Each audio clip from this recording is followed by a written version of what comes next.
ದೆಹಲಿಯ ಭೀಕರ ಬ್ಲಾಸ್ಟ್ಗೆ terrorist link ಇರುವಂತಹ ವಿಚಾರ ಈಗ ತನಿಖೆಯ ವಿಚಾರದಲ್ಲಿ ಗೊತ್ತಾಗ್ತಾ ಇದೆ.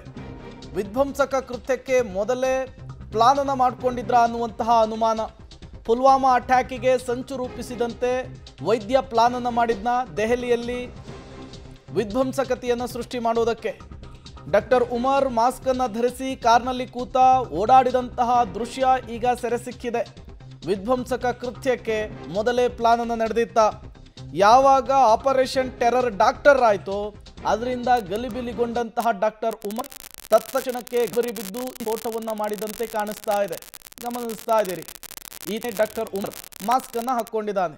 ಈತ ವೃತ್ತಿಯಲ್ಲಿ ವೈದ್ಯನಾಗಿದ್ರು, ಮಾಡ್ತಾ ಇದ್ದಿದ್ದು ದೇಶ ವಿರೋಧಿ ಚಟುವಟಿಕೆಗಳು. ದೇಶದಲ್ಲಿ ವಿಧ್ವಂಸಕತೆಯನ್ನು ಸೃಷ್ಟಿಸುವುದಕ್ಕೆ ಹೊರಗಿನ ಭಯೋತ್ಪಾದಕರ ಜೊತೆಗೆ ಈತನಿಗೆ ಲಿಂಕ್ ಇತ್ತು ಅನ್ನೋದು ಗೊತ್ತಾಗ್ತಾ ಇದೆ. ಅದರ ಜೊತೆಗೆ 2900 kg ಸ್ಫೋಟಕ ವಸ್ತು ಸಿಕ್ಕಿತ್ತಲ್ಲ, ಡಾಕ್ಟರ್ ಮುಜಾಹಿಲ್ ಯಾವಾಗ ಬಂಧನವಾದ್ನೋ ಅದಾದ ನಂತರ ಡಾಕ್ಟರ್ ಉಮರ್ ಮೊಹಮ್ಮದ್ ಗಲಿಬಿಲಿಗೊಳ್ತಾನೆ. ಎಲ್ಲಿ ತಾನೂ ಕೂಡ ಬಂಧಿಸ್ಬಿಡ್ತಾರೋ ಅನ್ನುವಂತಹ ಆತಂಕದಲ್ಲಿ ತಾನಂದುಕೊಂಡಂತಹ ಕೆಲಸವನ್ನು ವೇಗವಾಗಿ ಮುಗಿಸುವುದಕ್ಕೆ ಮುಂದಾಗ್ತಾನೆ. ಅದರ ಪರಿಣಾಮವೇ ನಿನ್ನೆ ನಡೆದಂತಹ ಕಾರಿನ ಬ್ಲಾಸ್ಟ್ ಅನ್ನುವಂತಹ ಅನುಮಾನ ಹೆಚ್ಚಾಗ್ತಾ ಇದೆ. ಹಾಗಾಗಿ ಇನ್ವೆಸ್ಟಿಗೇಷನ್ನಲ್ಲಿ ಮತ್ತಷ್ಟು ವಿಚಾರಗಳು ಹೊರಬರುವಂತಹ ಸಾಧ್ಯತೆ ಕೂಡ ಇದೆ. ನೀವು ಕೂಡ ಸ್ಕ್ರೀನ್ ಮೇಲೆ ಗಮನಿಸ್ತಾ ಇದ್ದೀರಿ, ಡಾಕ್ಟರ್ ಉಮರ್ ಮೊಹಮ್ಮದ್ ಈತನನ್ನು ನಿನ್ನೆ ಫರೀದಾಬಾದ್ನಲ್ಲಿ ಅರೆಸ್ಟ್ ಮಾಡುವಂತಹ ಕೆಲಸ ಆಗಿತ್ತು. ಕಾರಣ ಈತ ಒಬ್ಬ ಶಂಕಿತ ಉಗ್ರ ಅಂಥೇಳಿ.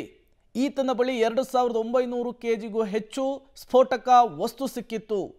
ಈತನ ಜೊತೆಗೆ ಡಾಕ್ಟರ್ ಉಮರ್ ಮೊಹಮ್ಮದ್ ಲಿಂಕನ್ನು ಇಟ್ಕೊಂಡಿದ್ದ. ಅವನ ಫೋಟೋವನ್ನು ಕೂಡ ನೀವು ಗಮನಿಸ್ತಾ ಇದ್ದೀರಿ.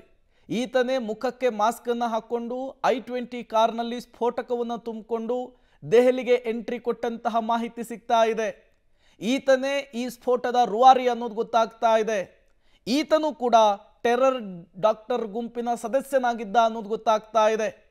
ಡಾಕ್ಟರ್ಗಳನ್ನು ಟಾರ್ಗೆಟ್ ಮಾಡಿ ಅವರ ಬ್ರೈನ್ ವಾಶ್ ಮಾಡಿ ದೇಶದಲ್ಲಿ ವಿಧ್ವಂಸಕತೆಯನ್ನು ಸೃಷ್ಟಿಸೋದಕ್ಕೆ ಮೊಹಮ್ಮದ್ ಜೈಷೆ ಸಂಘಟನೆ ನಿರ್ಧರಿಸಿತ್ತು. ಅದರ ಭಾಗವಾಗಿಯೇ ಇವರೆಲ್ಲರನ್ನೂ ಕೂಡ ಸೆಲೆಕ್ಟ್ ಮಾಡಲಾಗಿತ್ತು. ಅದರಲ್ಲಿ ಈ ಡಾಕ್ಟರ್ ಉಮರ್ ಮೊಹಮ್ಮದ್ ಕೂಡ ಒಬ್ಬನು ಅನ್ನೋದು ಗೊತ್ತಾಗ್ತಾ ಇದೆ.